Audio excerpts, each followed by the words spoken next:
Hi everyone, and welcome to Deep Geek. This is the latest in a series of conversations with other content creators about some of the mysterious, the most interesting, intriguing elements of A Song of Ice and Fire. And today we're looking at a concept, really, something which is layered throughout the entire story. And I'm delighted to announce that my guest today is Emma. Do you want to say hi? Hello everyone, I am Emma. I go by Archmaester Emma on various different things, like my blog, redmiceatplay.wordpress.com, and on Twitter. I do things on there. Excellent. And Emma is fantastic. Not a new person to the Song of Ice and Fire community. First time on this channel, but it's a delight to have you on. Now, you've done a few different essays on this sort of subject to do with broken men, broken things. And so what I'm wanting to do today is just sort of explore what that means. And the concept we're looking at is broken men. This is something that we often come at it from this idea of Tyrion, when he has that phrase. It was on the show, it was in the books. He has a place in his heart for cripples, bastards, and broken things, and we often see this as quite an important thematic statement. But in the books, broken men is a descriptor of a specific type of people. So do you want to just give us an introduction to what broken men means in the world of Ice and Fire? So broad overview of the entirety of today is that Broken Men works on a number of different levels. There is the sort of character and plot development, where you have a number of major characters in the series who go through transformative events, things that break and reshape who they are, what they want, and what their goal is in life. So that's one level that it works on. The second level is sort of a thematic exploration of things that I think are important to George. So he is a renowned pacifist, and so Broken Men is one of the aspects of war that he depicts, like the tragedy, the loss of humanity that war can cause in the subjected to it.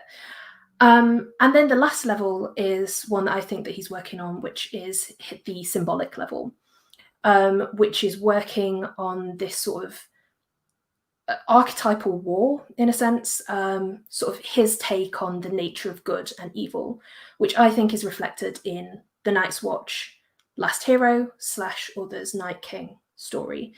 And I think that brokenness is a really key part of that, and sort of integral to understanding the sort of last hero side of that archetype.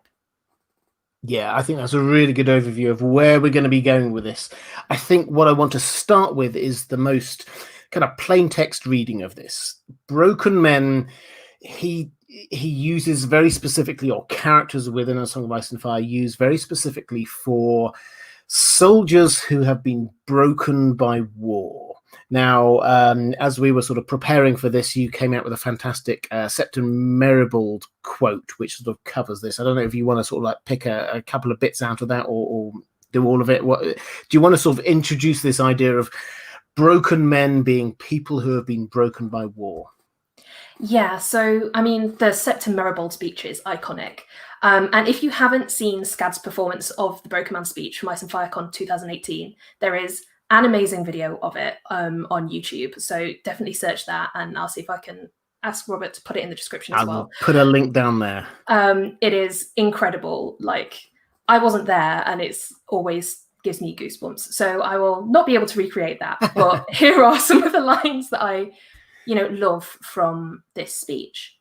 And so it's when Pod, Brienne, Hyle Hunt are going through their travel logs in the Riverlands, and they're traveling with Septon Maribald. And Pod asks, is a broken man an outlaw? Brienne answers, more or less. Septon Maribald disagreed. More less than more. There are many sorts of outlaws, just as there are many sorts of birds. A sandpiper and a sea eagle both have wings, but they are not the same.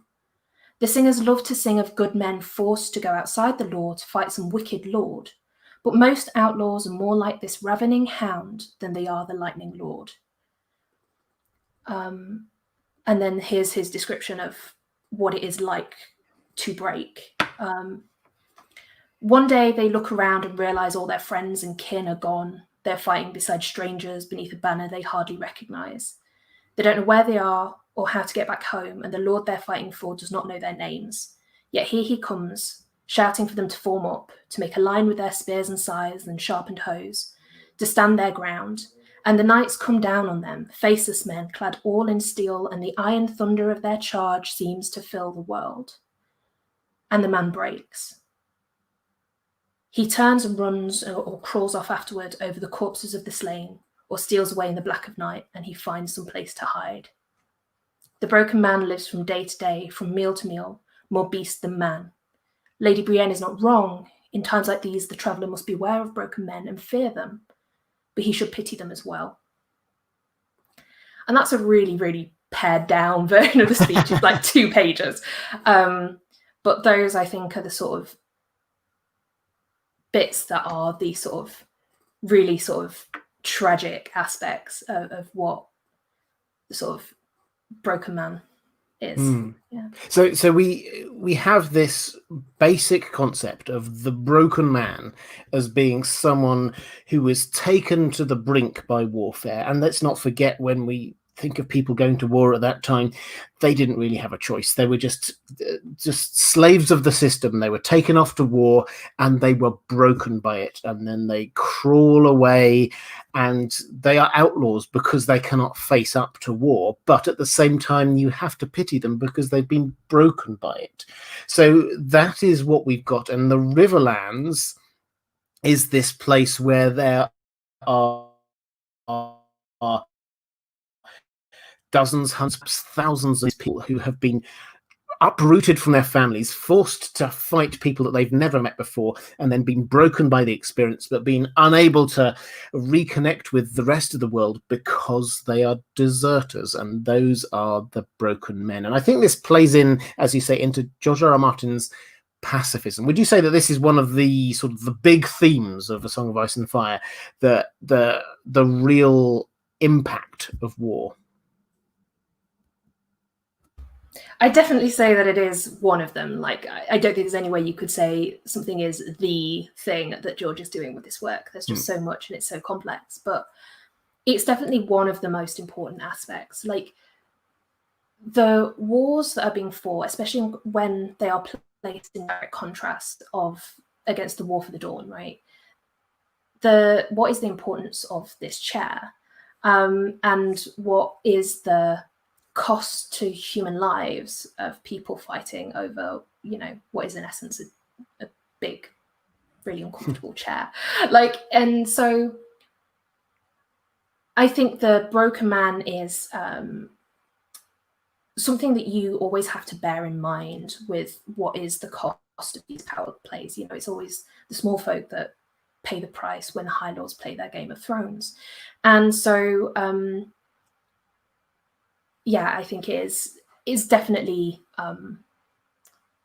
something that should always be in your mind, given that this is a story of Westeros in civil war, and the sort of the brutality and the destruction therein.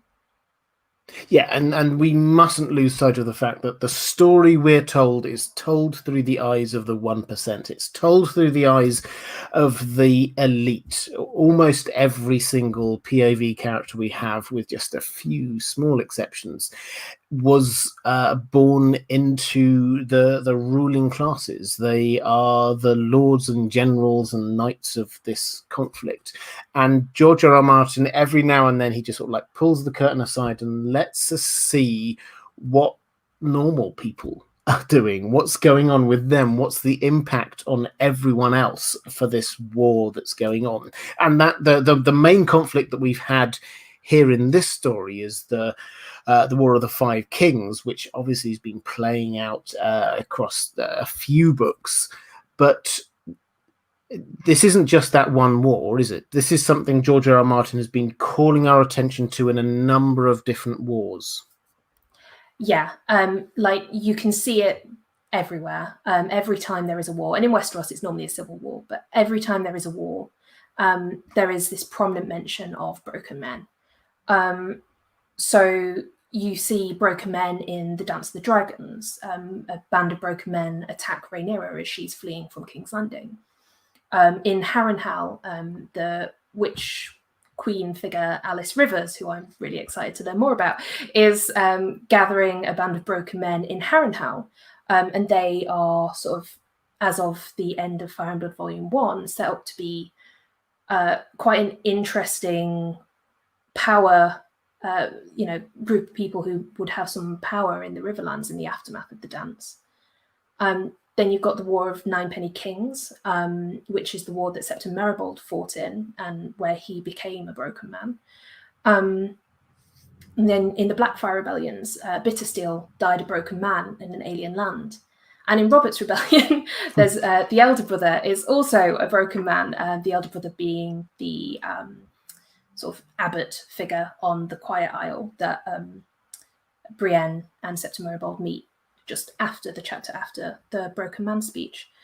So, and that's, they're there in every single war. So it's quite interesting to see that George is keeping this in mind. It's not just like, oh, here's some broken men, this is the important one, I better mention them. Like, he is aware of it and he's writing it into every single war, because every single war is destructive and every single war takes this toll on humanity. Yeah, so it's not so much that he's drawing our attention to it, it's just saying this is a fact of life. This is a thing that happens. When you get wars, you get people who are damaged by wars. That's just what life's about. So you talked about the elder brother, I think is a great example of this. He, for show-only people, he's the character that Ian McShane played for that fantastic one-off episode. And he's there, he was effectively a broken man himself, but then found himself kind of washed up and then sort of on the Quiet Isle. And the people that he's giving all this encouragement to, these speeches to, a lot of them are also broken people. And the Quiet Isle is this sort of oasis for characters who have been broken. And that is why almost certainly the Hound is there. The Hound was a character who was broken by this war, not just like having to escape from King's Landing. He was injured and buried effectively, and so he is leading a new life. So what we see in the books, though, is a lot of these broken men, broken people, are shown through the eyes of Brienne. She's our character moving through the Riverlands. I've said a few times I find Brienne's chapters of roaming through the Riverlands perhaps not the most exciting part of A Song of Ice and Fire, but she does meet a lot of very interesting people. Do you want to just give us a couple of examples of the people that she meets who could be counted as broken men? Yeah, so this is, she's on her quest to try and find Sansa, and she's trying to regain Jaime's honor as a part of this. And she has the sort of, it's very sort of Canterbury Tales, as she just goes around and sort of inserts herself into various different stories. And so the first character that we meet is Nimble Dick Crab, Song of Badness, who should have won. But Nimble Dick Crab, he seems to have been a deserter from Lord Brune's army, because he's talking about Lord Brune, and Brienne's like, you speak as if you know Lord Brune. And then she glances at Nimble Dick Crab's doublet, and there's a bit of darker fabric and some threads, as though he's torn a sigil off. And in a lot of the depictions of sort of broken men who've been hanged as a punishment for their desertion or for committing crimes after they deserted, you see the same sort of faded clothing, ragged clothing, places where a sigil's clearly been torn off so that they can't be identified. So Nimble Dick Crab is quite clearly, to me, a broken man. And so she meets him one chapter, Nimble Dick Crab dies, and then she meets Septon Maribold, who then has his long, very beautiful speech about what it is to be a broken man at the point when you break. And that was in the War of the Ninepenny Kings. And he is, explicitly states that he was in that war. And then you have the elder brother on the Isle of Faces, who they meet in literally the next chapter. And so he fought in the Battle of the Trident, took an injury, and then, should have died in the river, but washed up on the Quiet Isle, as you said. So the fact that we meet all these people in sequence, you have sort of Nimbledick Crab, who Brienne is at first very suspicious of, and she catches him stealing, and she's like, I don't trust you. And she gets more and more of an understanding of what it is to be a broken man as she goes through, which I think will be really important for her arc going forward. She starts off this idealistic Knight of Summer, making vows, swearing, being part of a Kingsguard, in love with Renly, and then all of a sudden that all goes up in smoke, and then she finds a cat, and then that all goes up in smoke, and then she's desperately trying to find something that means something. And so she's met all these broken men along the way and I think their journeys will definitely inform Brienne as she faces these difficulties in how she should go on when she is faced with Cat or Jaime in Winds. And with Jaime, I think that's a really interesting point, because if she's gaining an understanding of what it is to be a broken man, someone who has been broken by this war, Jaime is one of those people. We'll get onto him in just a moment in a little bit more detail, but she now has an even greater understanding of him and what it means to be broken in the way that he's broken. But I think we sort of covered off this idea that George R. R. Martin talks about broken men as being the people who've been broken by war. And I don't want to labor that too much, because that's a sort of the baseline of this, I think. He's doing a lot more with this idea of broken men, broken people. It's not just a sort of an anti-war message. He's also doing several other things. Do you want to just sort of set out a few other examples about what he might be trying to introduce as concepts through this idea of broken men? So there is also the sort of symbolic level, and I'll try and hold on to some of that because I know that you're giving me free rein on that a little bit later. I will let you go for that in a few minutes' time. I will let you go there. But yeah, so there is this sort of symbolic level of the last hero. But in addition to that, there's also a number of different broken motifs that sort of fit into this idea of the broken man. So you've got the broken man as outlaw and deserter. You've also got the broken man as someone who becomes disabled, like Jaime loses his hand, like Bran falls, gets pushed out the window, and he gains the moniker Bran the Broken, which we know from the show becomes super, super important because that's just his name now as king. So that's another thing. You also have, I did a whole essay about broken swords, and those are very tightly linked to these sort of last hero motifs, green seeing and Lightbringer. And then there's obviously the broken horn, the Horn of Winter. So yeah, there's a lot of broken things in there that George is definitely, I think, tying together in this sort of last hero. They're like stamps, right? They're like stickers that you need to collect. It's like, okay, you've broken. There's your broken event. There, you've deserted. You've broken an oath. You've look at Jon Snow, and he's done all of these things, and he's going to be probably going to be the arch last hero figure. So. Well, we will get onto the last hero in a bit, I promise you.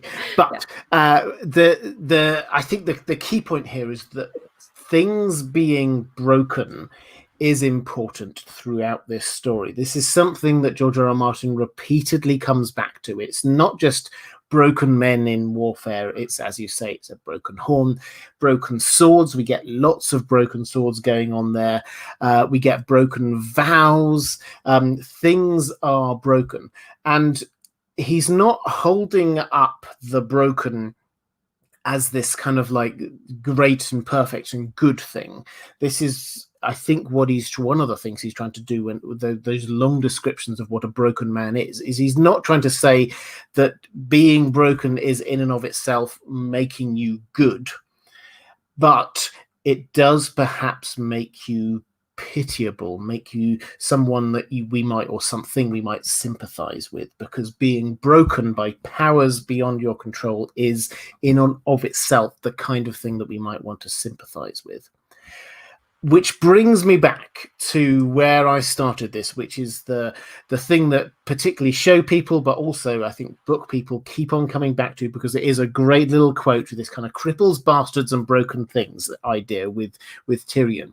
So do you want to unpack this a little bit? Because it's almost as if he's bundling these things, these ideas together about cripples, bastards, and broken things, as if they're all somehow linked.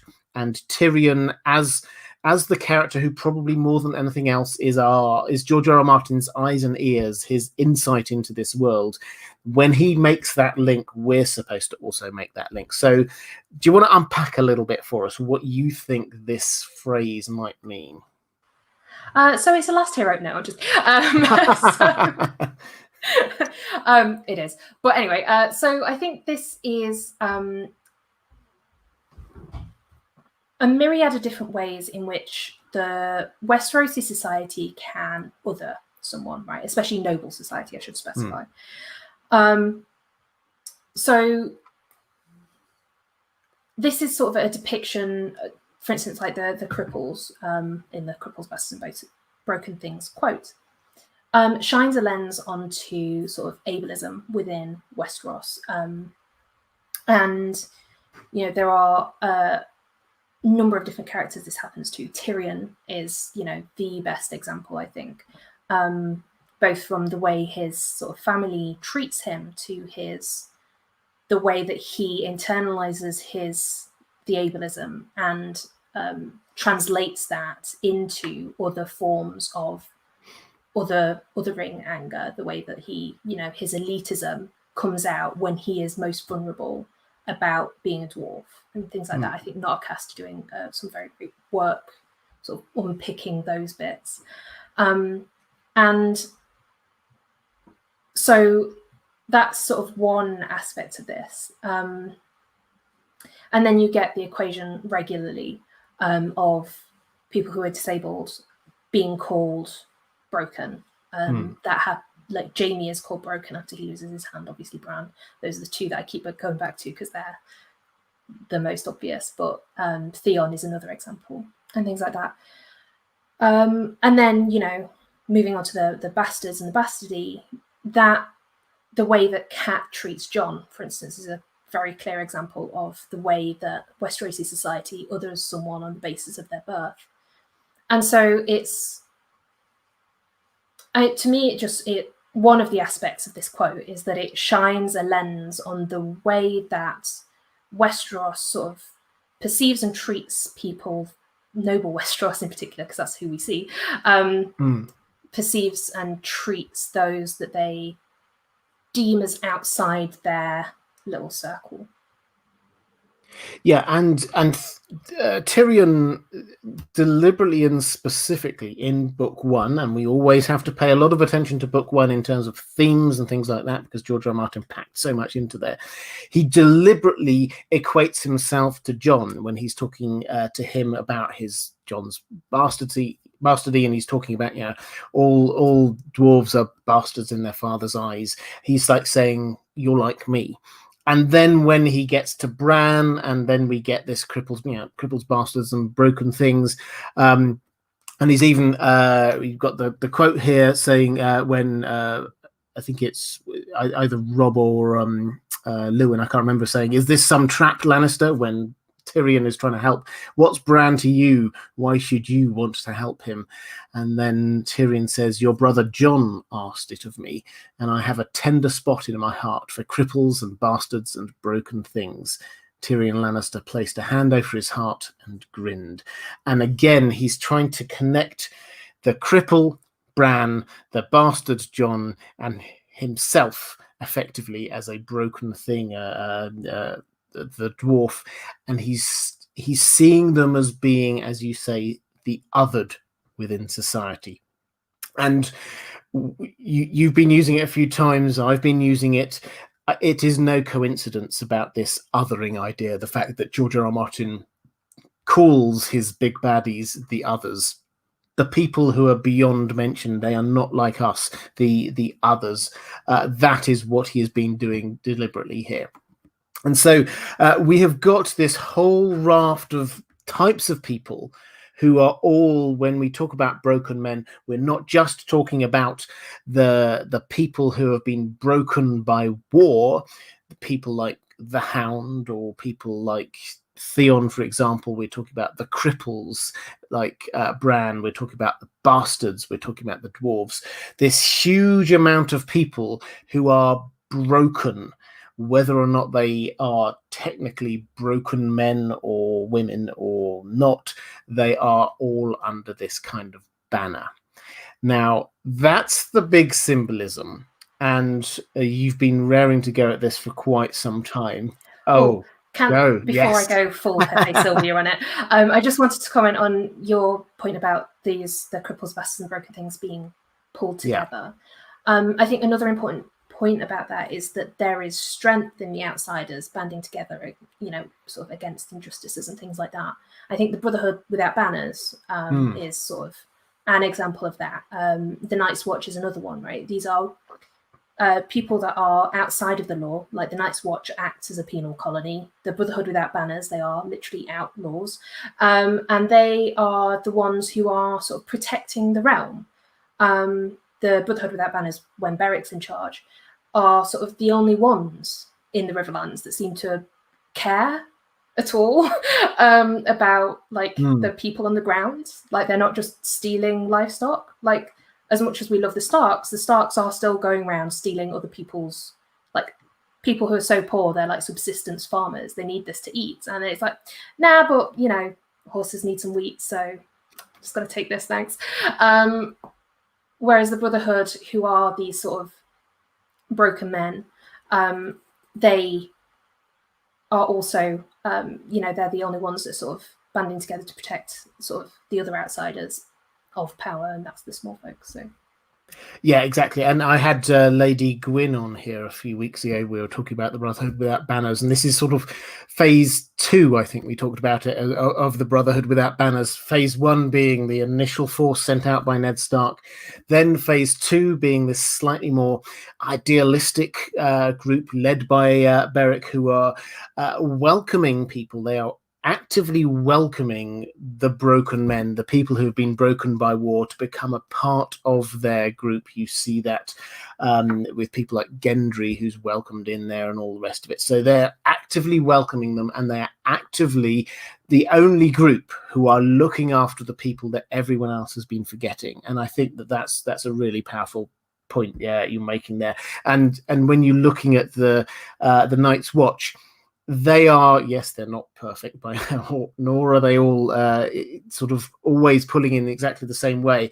But as a collective, they are also the people who are like the Cassandras, saying there's something big here going on that we need to be dealing with. We're caring about everyone here, but you lot are just ignoring what we're saying. So these two groups that are getting the broken people, they are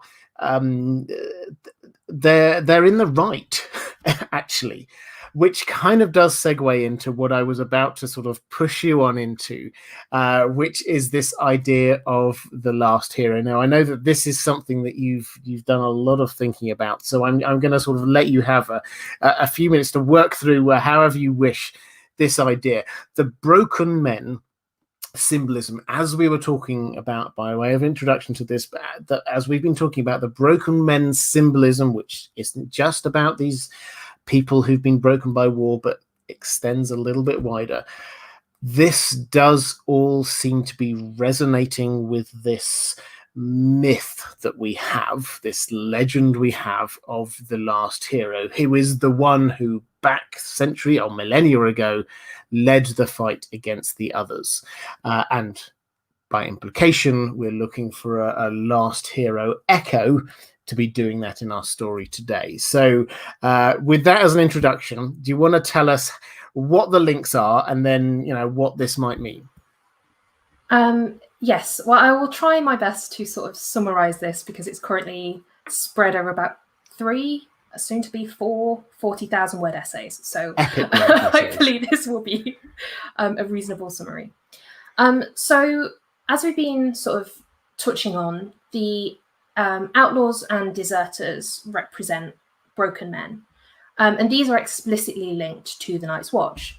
Lord Commander Mormont, when he's giving his big speech welcoming people to the Night's Watch, he says, "You came to us outlaws, poachers, rapers, debtors, killers, and thieves.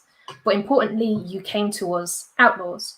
So that links the Night's Watch, who are the people fighting the others, with outlaws. Similarly, you have other outlaw bands, Kingswood Brotherhood, from way back in King Aerys's day.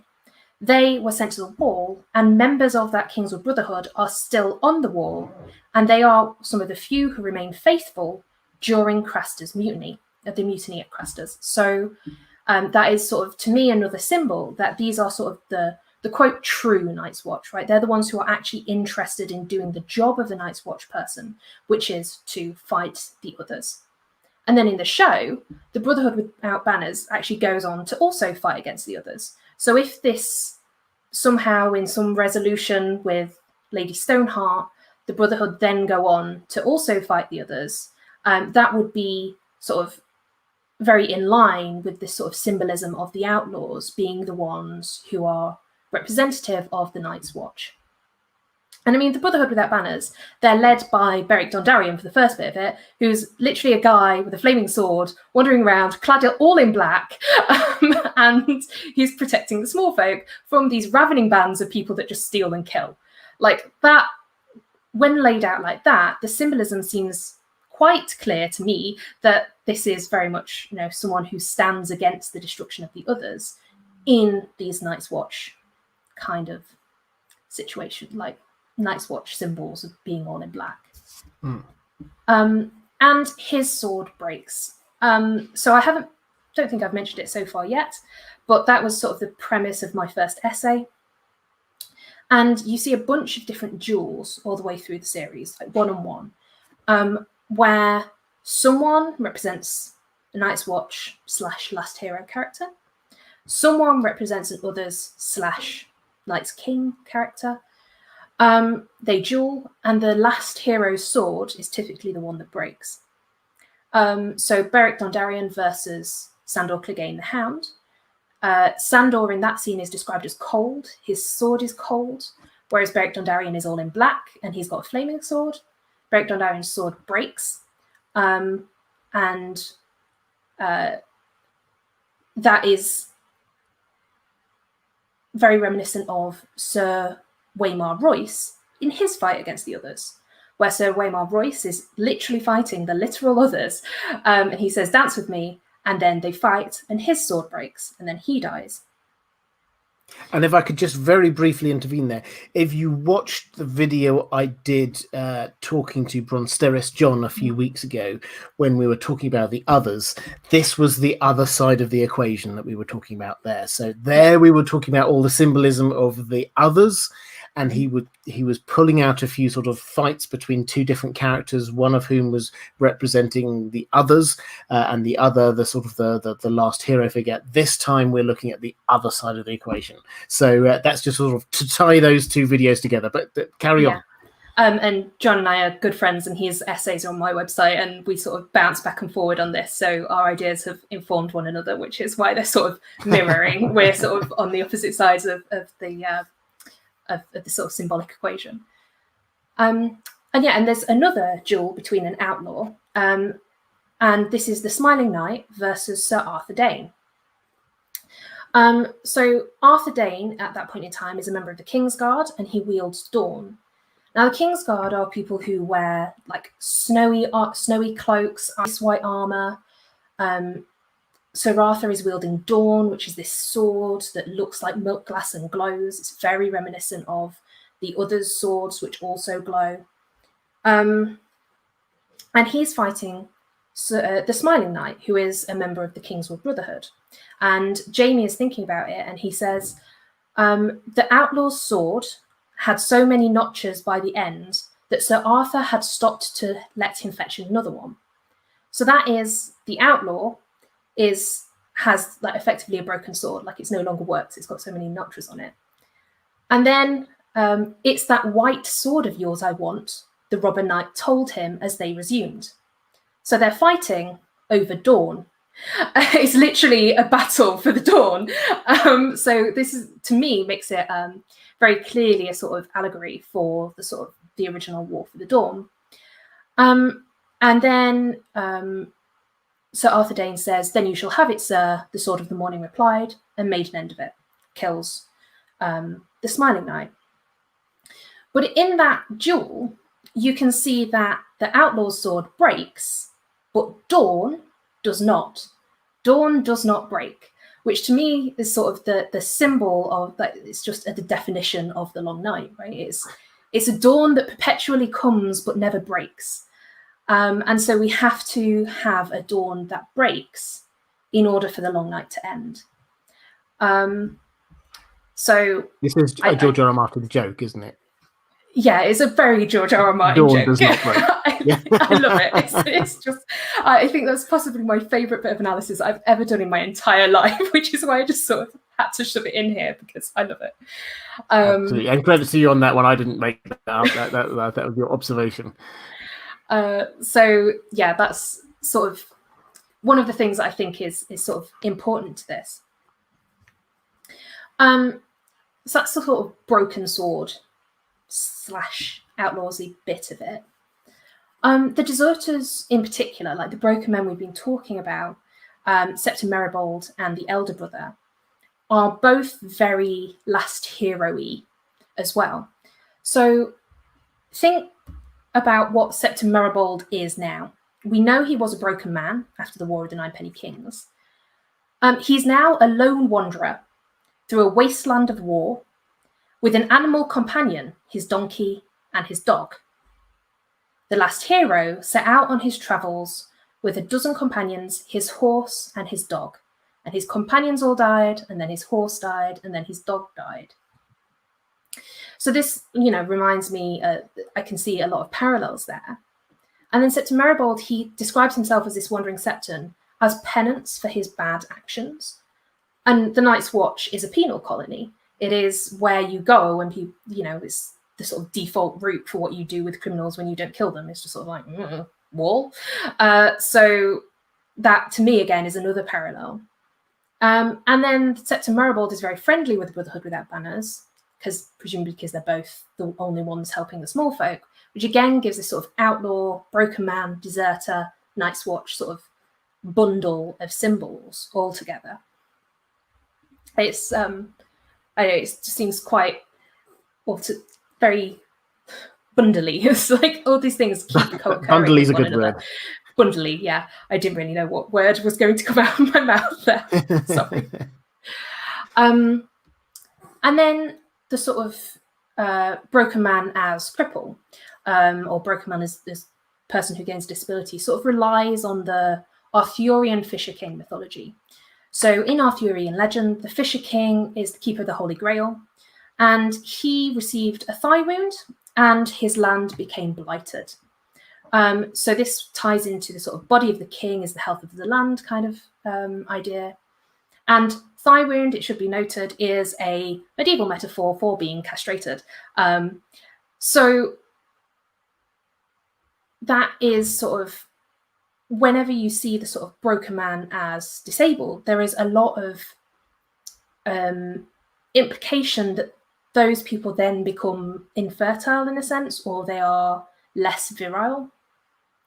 So Bran is pushed from the tower, and Ned thinks he's no longer able to have children. Bran then also can't walk anymore, so that fits in with the sort of Fisher King idea, like he has his thigh wound, he can't walk anymore. And that is his means of accessing Greenseer powers, which we see in the show he uses to fight the others somehow. Hopefully we get a bit more detail on that. I mean, I don't know, he didn't do much by way of fighting, but yeah, that's okay. But he did something, apparently, he that looked was at the related. others. He looked at them. He hid in the werewood, in the Godswood. So anyway, but then there's also Jaime. So after he loses his hand, he sort of transforms from a very othery figure, right? So when Jaime is a part of the Kingsguard, he fathers children on Cersei. Cersei is called a Snow Queen and an Ice Queen, and she's carved from ice and snow on multiple occasions in Game of Thrones. So that's the one with these really heavy sort of symbolic overtones. So you've got Jaime, Kingsguard, again, snowy cloak, ice white armor, fathering children on an Ice Queen, which sounds a lot like the Night's King and the Night's Queen. Those children are then called abominations and equated to Craster's children by Stannis. And we know that Craster's sons go on to literally become the others. So you have this Wait. So is Jaime the Night's King? Is this what we're saying? Yes, no. Symbolically. Symbolically, before he loses his hand, he has these very... he has actions that are in common with the Night's King, but I think allows us to extrapolate something about the original Long Night, which sort of has this sort of weird incest overtones and things like that we won't go into. But yeah, so Jaime definitely has these Night's King archetypal characteristics. And then he loses his hand. And after he loses his hand, he is called Broken and Bewildered by Brienne. He gains castration symbolism because Cersei says, was it your hand they hacked off in Harrenhal or your manhood? So, that's very much a sort of symbolic castration along the lines of the Fisher King.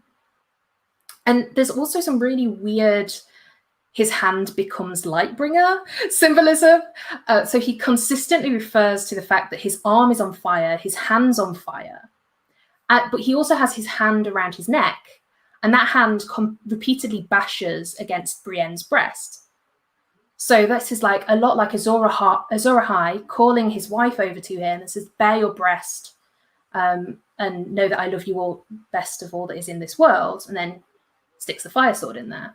You have his hand. What you do when you love someone more than the rest exactly, of the world, you stab them. Yeah, exactly. That's just what you do. But that's a sort of mythology. And then you have this sort of symbolic parallel where Jaime loses his hand, thinks that this is like him effectively losing his sword. His hand is on fire, which effectively means his sword is on fire. And then that bashes against Brienne's breast, like stabbing a Nissa figure. And Shagwell calls them lovers in that scene. So the same elements are there. And then after he's done that, he starts trying to save children all of a sudden because he's, become a better person-ish. Not really character-wise, but symbolically, yes. So symbolically, Jaime here is moving by the device of becoming a broken man, as it were. He moves from being this symbolic Night's King figure to being a symbolic, more kind of like last hero figure. Is that what we're saying? Yes, that is exactly what I'm saying. Thank you for making that far clearer. No. This is fine, and this is where we're getting what we at a very high level often talked before we got to season 8. Let's leave that to a side for one moment. When we were talking about Jaime's redemption arc, this is sort of symbolically what we're talking about. Was he was in a bad place, but he seemed to be pulling himself up out of it. Now the question, of course, is that does he see that through to a good place at the end of it, or does he kind of backslide? But we're just working with what we've got at the moment. But Jaime is therefore moving towards being this last hero figure. But I interrupted, sorry.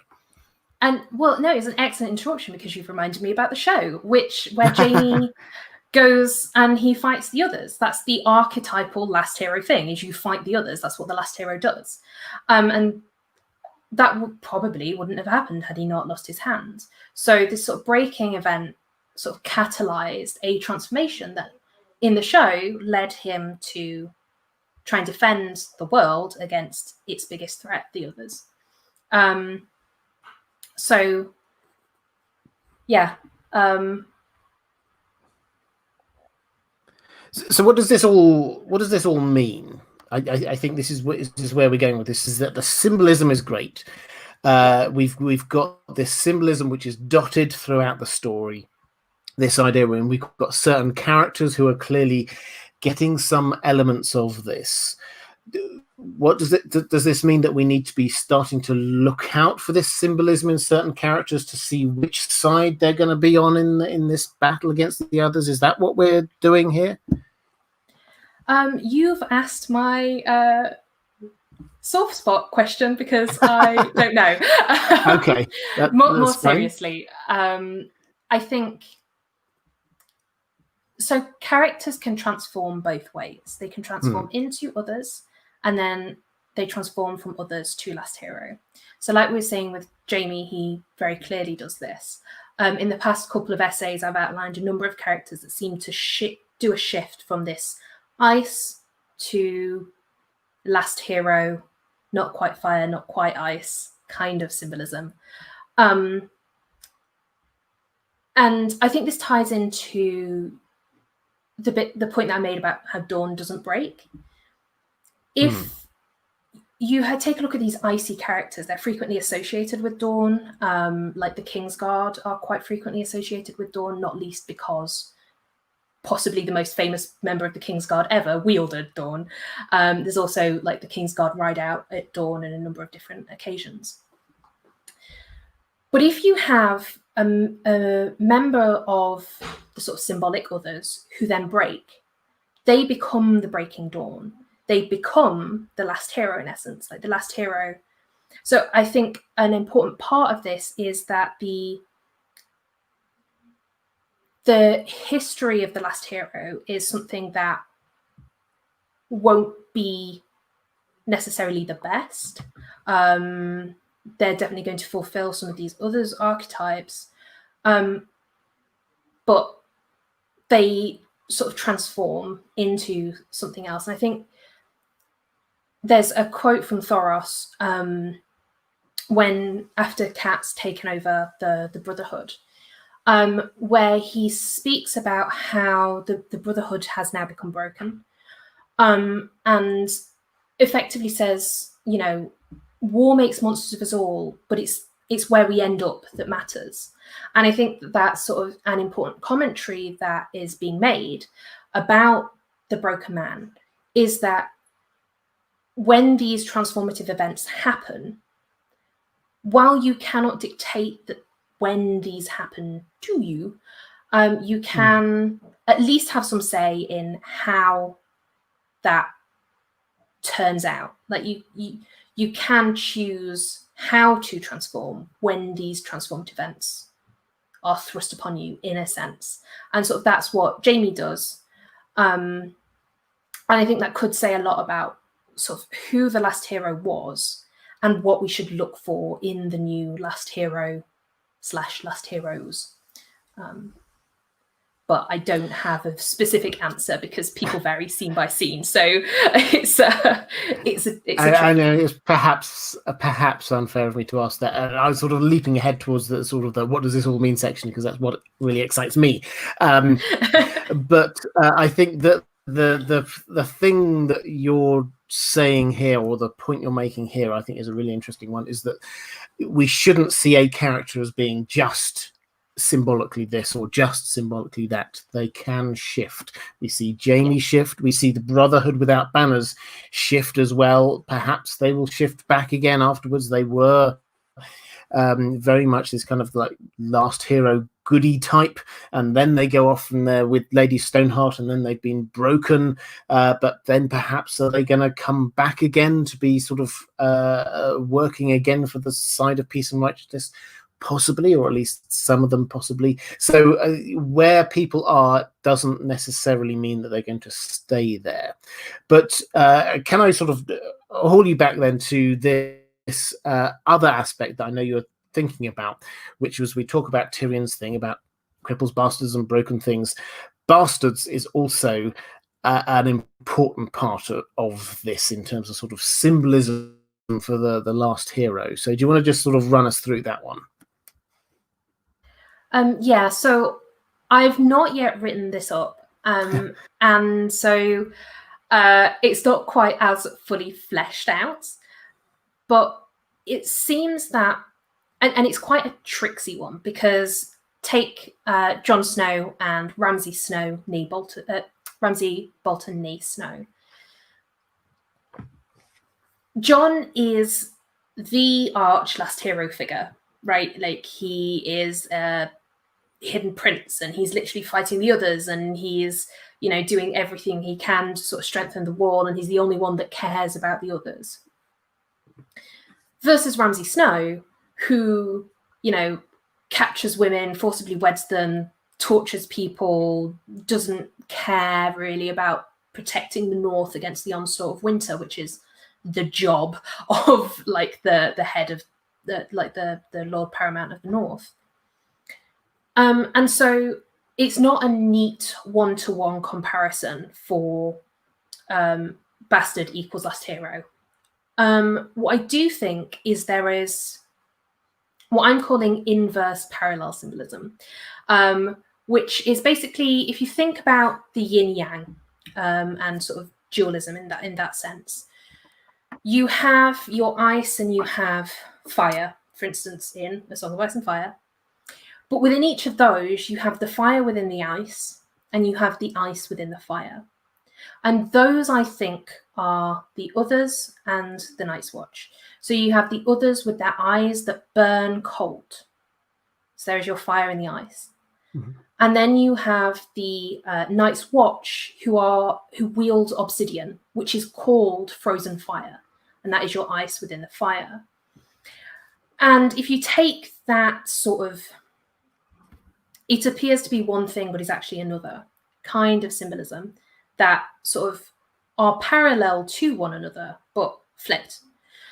I think you can apply that to bastardy. So again, let's take Jon Snow and Ramsay Snow. Jon Snow is a bastard who is probably a legitimate hidden prince, and yet he rejects the possibility of being legitimized in order to defend the North. And you contrast that with Ramsay Snow, who, for the low, low price of ransacking the only place in the North that is safe to be, he gains the name Bolton. And so you have one person who is, you know, legitimate or true underneath, but appears a bastard and is treated as such.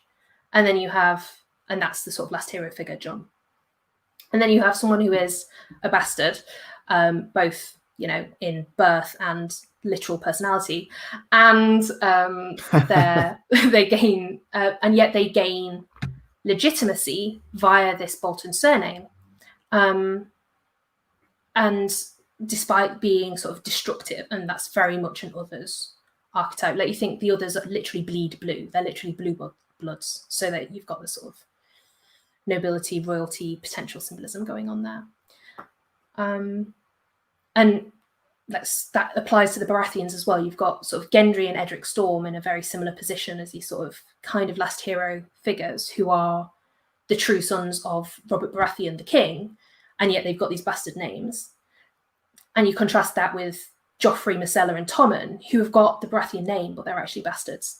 And as I said before, they're sort of Jaime and Cersei's children. Jaime is armored all in ice. Cersei is an ice queen in Game of Thrones, when you find out that the royal children are not actually royal children, they're bastards. So yeah, I think there's that sort of inverse parallel going on there. Sorry, I hope that I explained that well. It's quite a weird concept that I'm literally just coming to grips with. So hopefully that kind of made sense.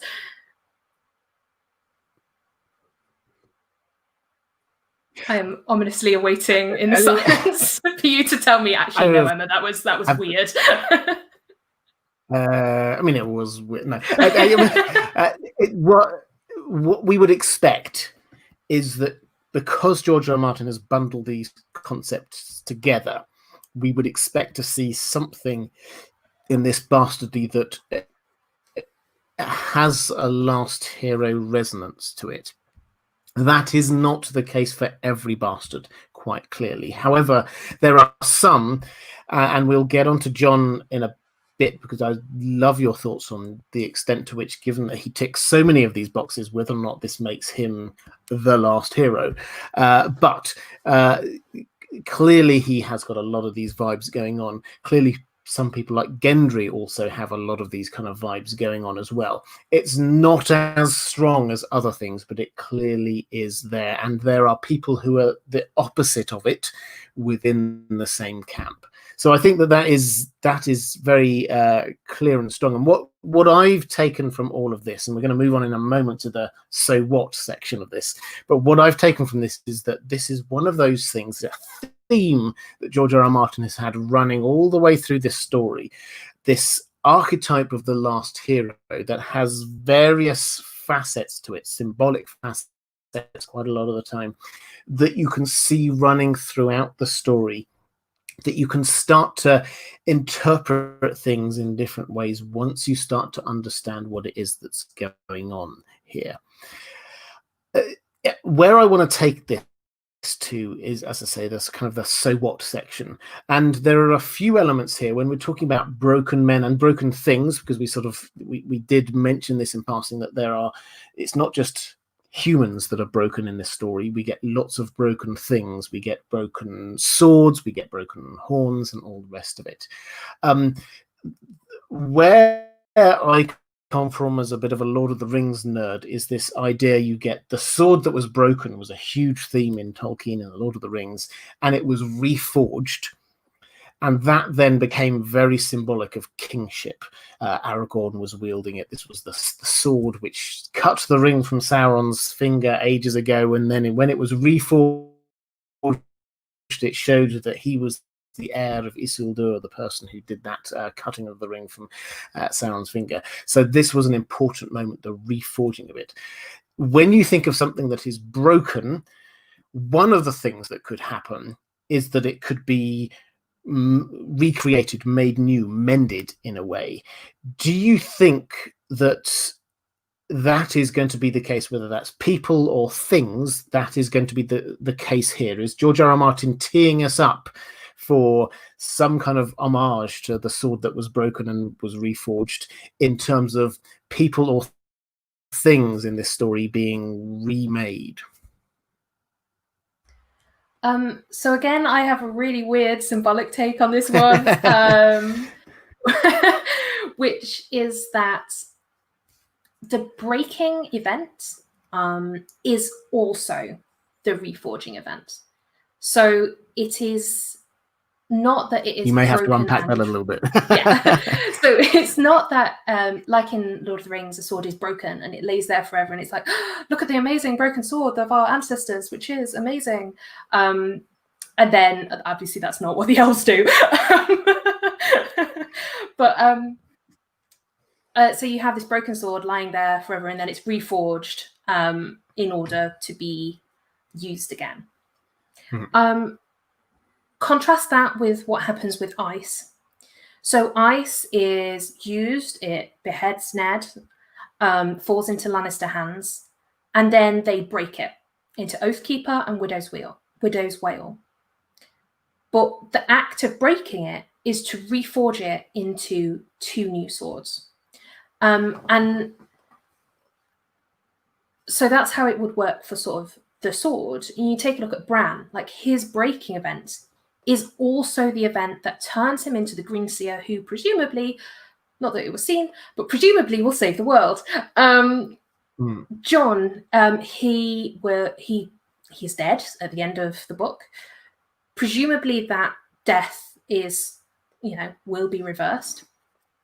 And sort of that moment, his death and resurrection, will be the thing that probably turns him into the most effective tool against the others, like being an undead leader of the Night's Watch in some form or fashion, whether that's King in the North or random dude banging Dany, who knows. So that's my take on it, but I'd be really interested in yours because you're the Lord of the Rings nerd out of us two. So Well, I mean, I think the sword that was broken I find fascinating because ice is clearly, this is the ancestral Ned Stark's ancestral Stark sword that, as you say, was broken. And I had Matt Joe Magician on here a long time ago, and we had quite a detailed discussion about this, and his take was that thematically he felt that this should be reforged and used in the defense of Winterfell. And I, from a very practical perspective, this is where I often come from, was said, no, that's very silly. You've got two swords you could fight the others with. Why do you want to merge them and just create one sword? You're halving the amount of swords you can kill others with. What you're saying here, it sounds like, is that yes, the symbolism might be good for there, but the creation of these swords is indeed a new forging of them, and so we shouldn't necessarily see a new a bringing back together event as being the end piece here. yeah. So I like that because that fits. This is one of those times when the sort of the symbolism and sort of the practical, the story-driven perspective seem to marry together. The bit that I would like to sort of explore this through, or the lens, is my favorite piece of tinfoil, which is the Horn of Winter. Now, the Horn of Winter, for those who don't know, yes, it's this legendary horn, and it's probably the horn that was found north of the wall. Ghost digs up this cache of dragonglass and a horn that ends up with Sam. John sort of discovers it, but it ends up with Sam. And the horn that is there is described as broken, which is an astonishingly bizarre word when you actually think about it for a horn, because it's not physically broken. There's no cracks in it. There's nothing wrong with it as a whole. It just does not work. So it seems, if anything, to be sort of magically broken, perhaps in some way. But it cannot be blown. They try and blow it, they try and create a sound, and it does not work.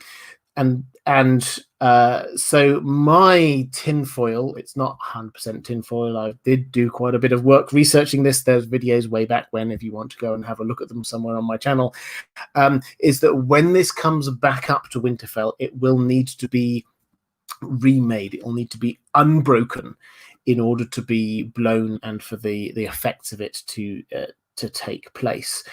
So that is my take, is that there are some things that need to be broken, and there are some that need to stay broken, and there are some things that need to be remade.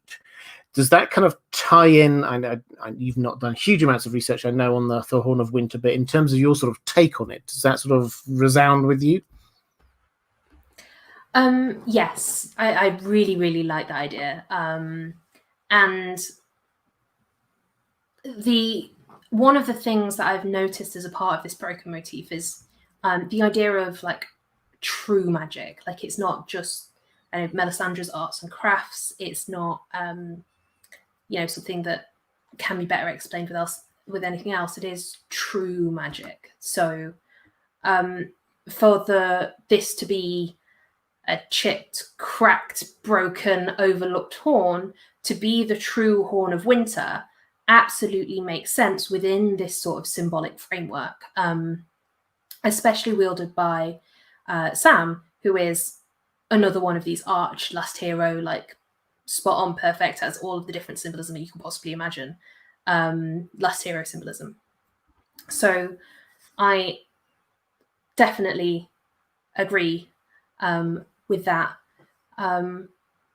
I haven't really done much thinking about whether or not it needs to be fixed, because there's an idea of something to do with a sort of silent scream, which is tied into this sort of breaking event motif. So you think of Widow's Wail, the broken and reforged sword. a silent horn would seem to sort of fit in with that motif. And as well, the weirwood trees are constantly described as sort of screaming and angry, and obviously they're silent as well. That's very off the cuff, and I haven't really thought about that. So that's just throwing an idea out there and seeing what sticks. But yeah. I mean, I think that's excellent. Well, as long as people agree with me, then I'm always happy. I joke. I actually love it when people disagree with me, and then it like challenges me, and I have to think a little bit more. But I think the only other thing I would throw into that is the fact that there is one character in this world of ice and fire who actually has the moniker the Breaker. We're talking about broken things. There is one character who is the Breaker, who is Bran the Breaker, and he happens to be the King of Winter, the Lord of Winterfell, at the time that we last heard of the Horn of Winter. So what might he have broken? Maybe it could be like his word or something like that, but we have something which is from that time that is specifically called broken, which is the Horn of Winter. So it just, for me, it all kind of ties in together, it has to be said. So I think there are some things in my conceptualization of this kind of broken motif, some things that perhaps do need to be reforged or recreated. But there's also, I think, an element of acceptance of brokenness that is there. This idea that just because something is broken, it doesn't have to be fixed. You have to come to terms with it, and you have to be. And this ties in with what you were saying about the breaking event is also the reforging event, and it's the creation event. So I wonder whether you get characters like, say, Theon, as an example, who is undoubtedly a broken character. Is his ending not just a matter of he will get magically fixed and better and grow appendages that he had cut off and all the rest of it, but he comes to terms with it in some way. He accepts the brokenness, and then he becomes a new person and re-embraces that. Is that something that kind of works for you? It absolutely is. So there's a bunch of work that is going to be a lot further down the line that I'm working on. But I think the acceptance of being broken is a core part of that, but it's also remembering who you are.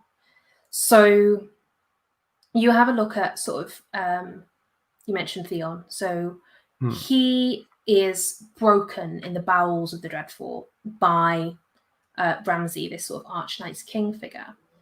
And he is surrounded in his Reach chapters with cold imagery.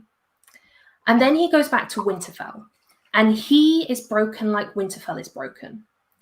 And the Boltons are trying to restore Winterfell, but they also act as a catalyst for Theon to remember who he is, because Ramsay spent so long trying to get him to remember he was Reek when he wasn't.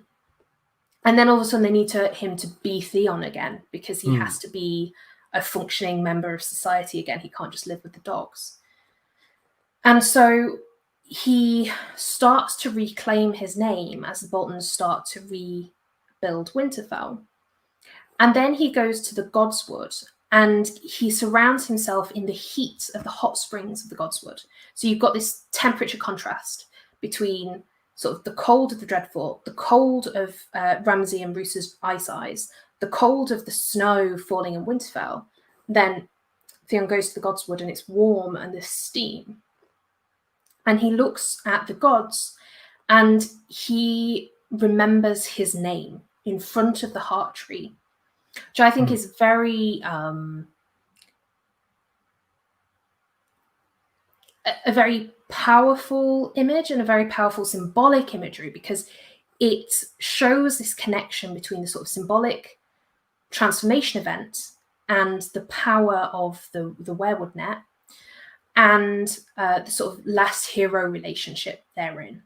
And he remembers he is Theon Greyjoy, and at that point he chooses to save Jane Poole. So when he remembers who he is in front of the heart tree, in the warmth, he chooses to save Jane Paul. And then you have Jaime. He loses his hand, delirious, and goes into Harrenhal, submerses himself in the warmth of the baths, and it says he floated in heat in memory. He then gives his big spiel to Brienne about how Aerys was going to burn down King's Landing. This is the moment of release for him. This is when he remembers who he is. He is the man who saved King's Landing from the complete destruction. And then he follows it up with, "My name is Jaime." So he surrounds himself in heat and memory, this really important foundational memory of who he was when he saved, basically the most important place in Westeros at that point in time, and then remembers his name. And at that point, he chooses to start saving children. He chooses to start living up to his vows. So I think a part of this is sort of accepting both their brokenness, but also remembering who they were before these sort of transformative events happened. So there's a sort of a development of the relationship that needs to happen between who they were and who they are, and a sort of meeting in the middle, learning how to come to terms with the bad things you've done, how to deal with your new situation, and how to stay true to your core being.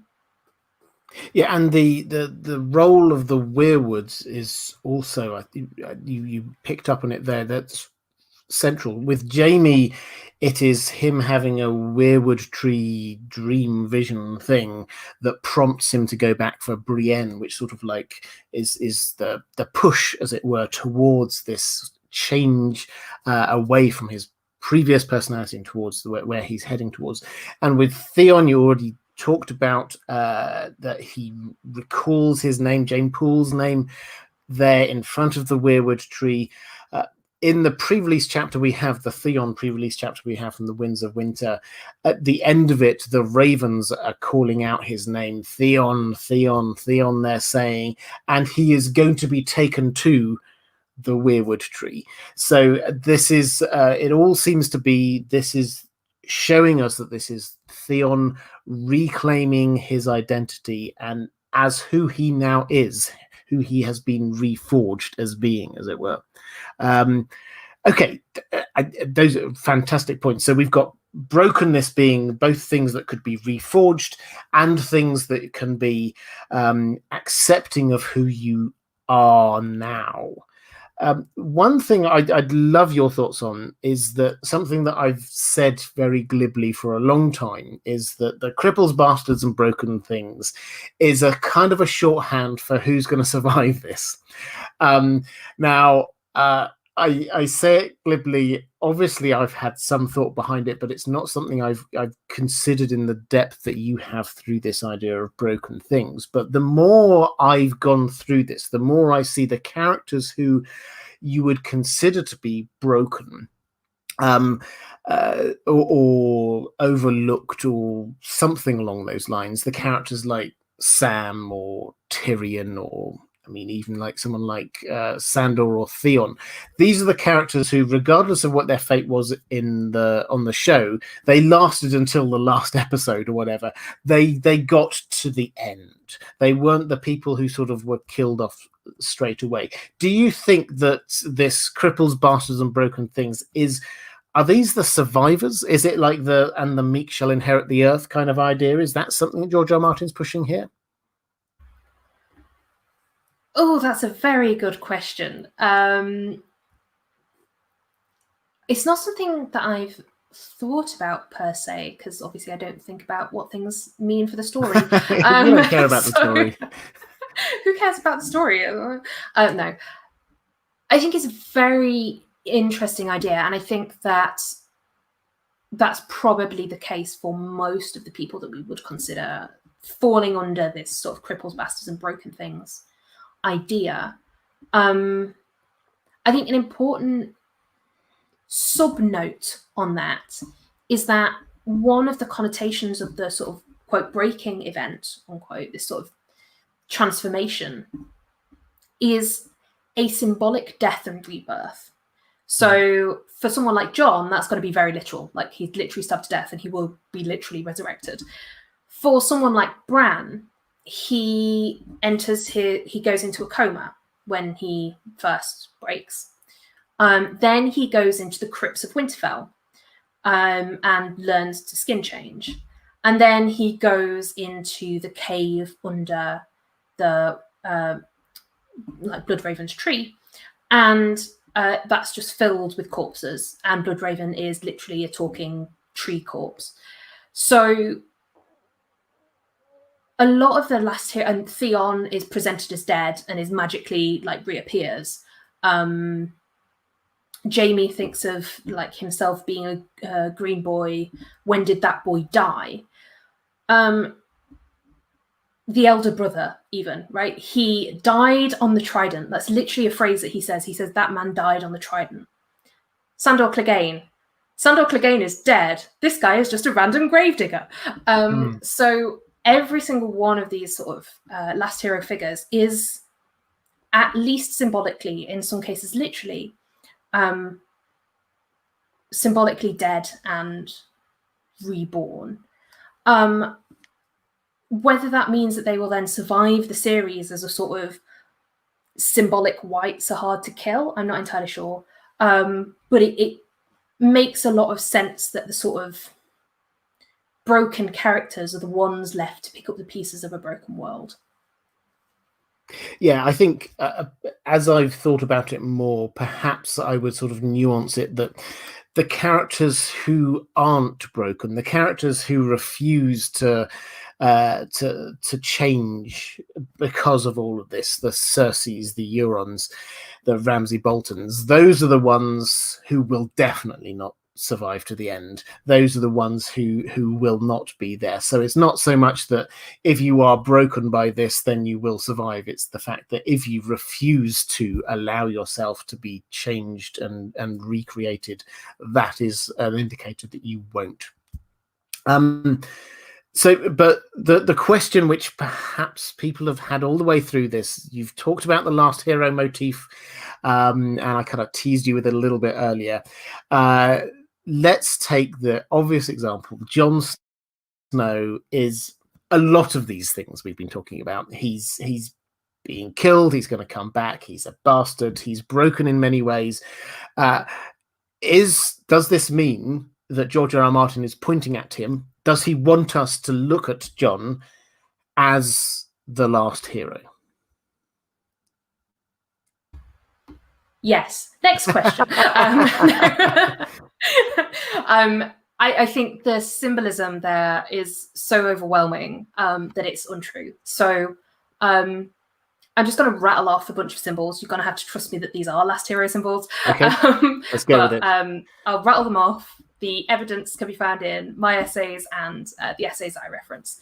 So Jon ends up with an eye wound from the eagle, which references Odin's lost eye. He ends up with a hand wound. He ends up with a thigh wound. He is literally killed and resurrected. He is the leader of the Night's Watch. He is a hidden prince. He is a bastard. He is an oathbreaker, motherless, friendless, damned stranger.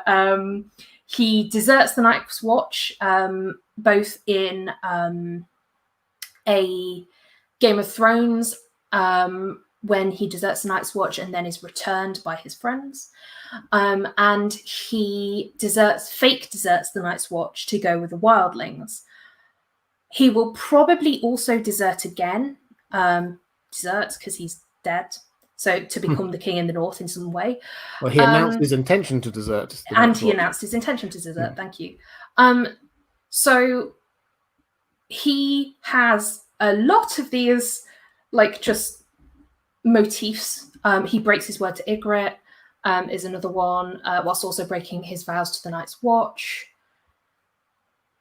There's a lot. And, just think of his role in the story so far has been the main person fighting the fight against the others. So he's doing all of these very, very, very last hero Night's Watch things.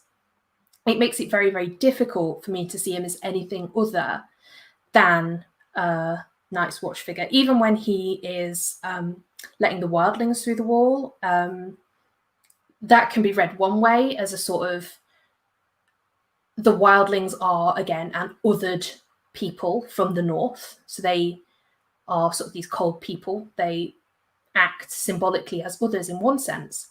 But the people that he's letting through the wall are Tormund's people, and they are directly referred to as broken. And the people that come through, he sees that they are cripples, and that they are green boys, and that they, so again, they fit this sort of cripples, bastards, and broken things idea. So he can, even when he is acting some potential othery vibes by letting the others south of the wall, it's also got last hero symbolism to it. Like, George is just refusing. He's like, no, John's not another, guys. Like, he's not, like, symbolically, no, this is never going to happen. So I definitely think John is going to be one of the, if not the key figure in the battle against the others. Yeah. Okay, so slightly left field question, just as you were saying that. This is a song of ice and fire. This building on Robert Frost's poem, both ice and fire can destroy the world. We've got the whole fire thing. We've not talked about that at all in this. This has just been about ice and how can humanity confront, defeat ice effectively. How does Dany fit into all of this? Is she also a last hero figure? Is there another? Are we looking for who can stand up against fire? What's just don't go off into a whole nother video on this one. But what's your sort of pithy version of how she fits into this equation? Pithy. Yes. I don't do pithy. I'll try. So, in her campaign against the Slavers, she is 100% a last hero figure. The Unsullied very much act as others that she frees and who then choose to follow her. All of these are motifs of the last hero. That does have some quite white savior vibes, but we'll move past those. So in her campaign over in Slavers Bay, from Astapor to Meereen, 100%, she's archetypally a last hero figure, which makes sense. She's done her Lightbringer forging thing by birthing the dragons. What will happen when she moves back west is a very different question. I personally do think that Dark Dany from season 8 will happen, but I think it will happen in a more gradual way. I think what we'll see is her burning her way through Essos in ways that are increasingly less justified. So we'll see her take on the Dothraki and she's saving her life. We'll see her take on the Meereenese slavers. They're slavers, they were destroying things, they were against her. Then she'll take on Volantis within the Black Walls. They're slavers.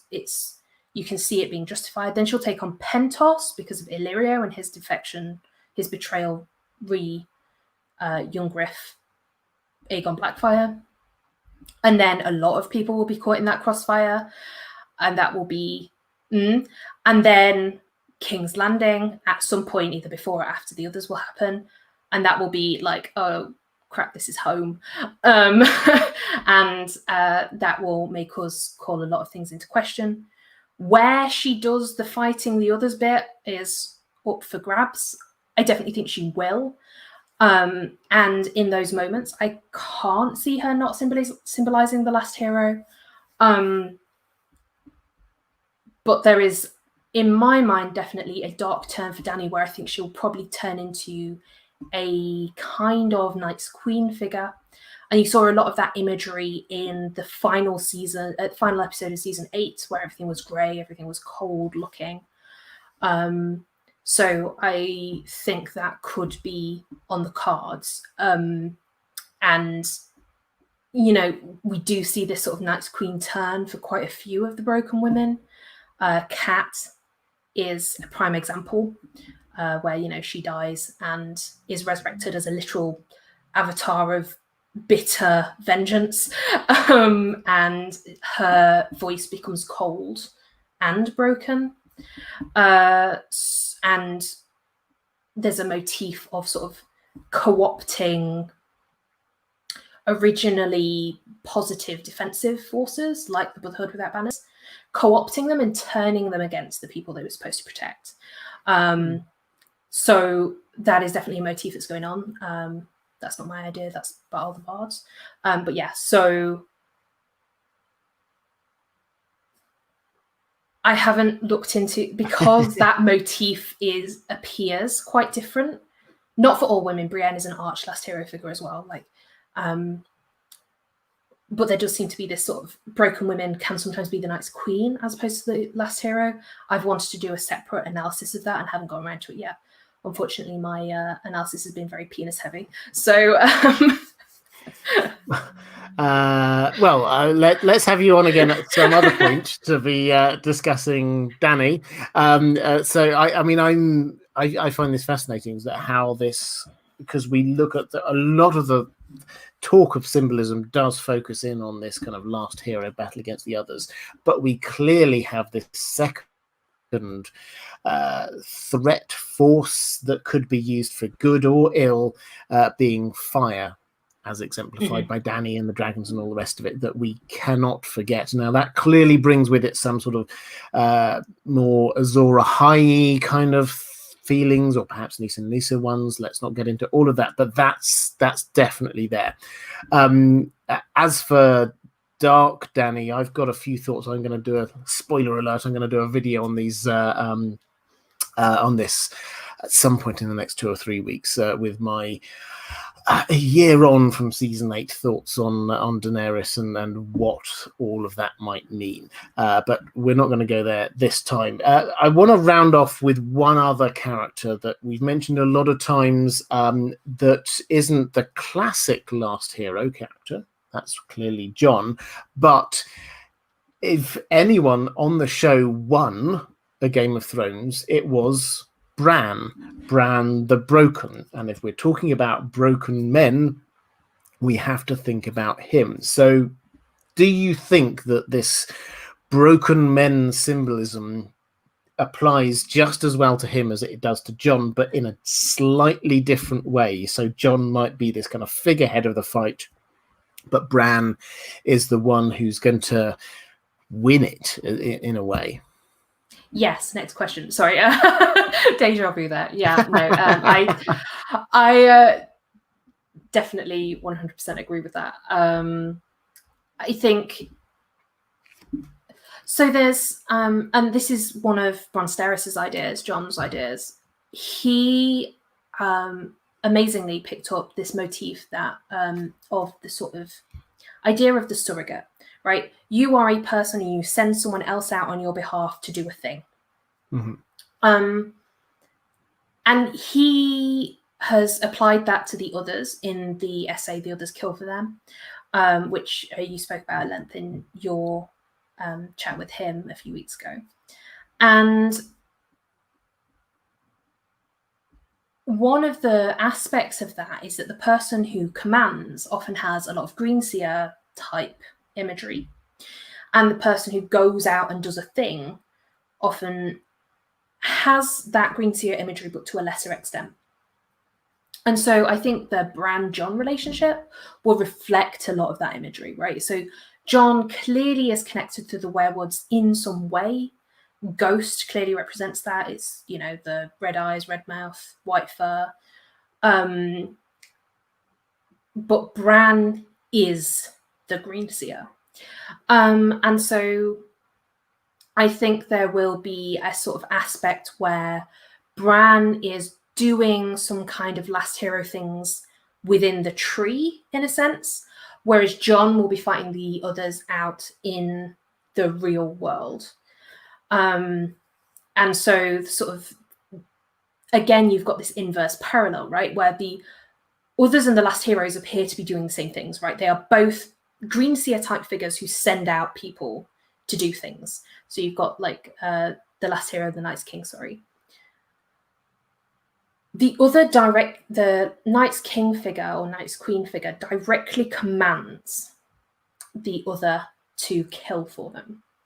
Mm-hmm. For the Last Hero Greenseer figure, the physical Last Hero, like Night's Watch type people, choose to fight for the last hero. So there is a lot of element of choice that is a big part of this. So again, going back to Daenerys' essay, right? You have Tyrion's trial by combat, where you in A Game of Thrones, where you very clearly have Lysa Tully commanding Ser Vardis Egan on the other's side of things, the Night's Queen and other, whereas Bran chooses to fight for Tyrion, the last hero. So that is very much a dynamic which is at play, and which I think Jon and Bran in particular will probably sort of represent, where Bran is sort of the person, the Greenseer, coordinating things in the tree, but Jon will choose to fight the others, sort of physically on his behalf. I mean, that's what Theon does as well in the show, right? Like, yeah, absolutely. He chooses to fight for Bran. Or die for Bran, I think, realistically. Or die. Well, yeah.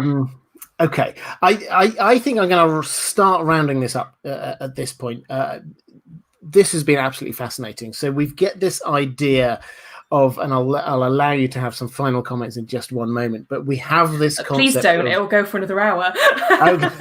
In that case, I shall round up. We have this concept of the last hero, which is inextricably linked symbolically through what George R. Martin has written in A Song of Ice and Fire with this idea of broken men. Now, he starts out with this very clear understanding of broken men means people who have been broken by warfare, and we have to like pity them, but at the same time be quite wary of them. And that is clearly part of his sort of pacifistic approach here. And we're supposed to understand that war is horrible and terrible and all the rest of it. And this is one of the ways that he's showing us that.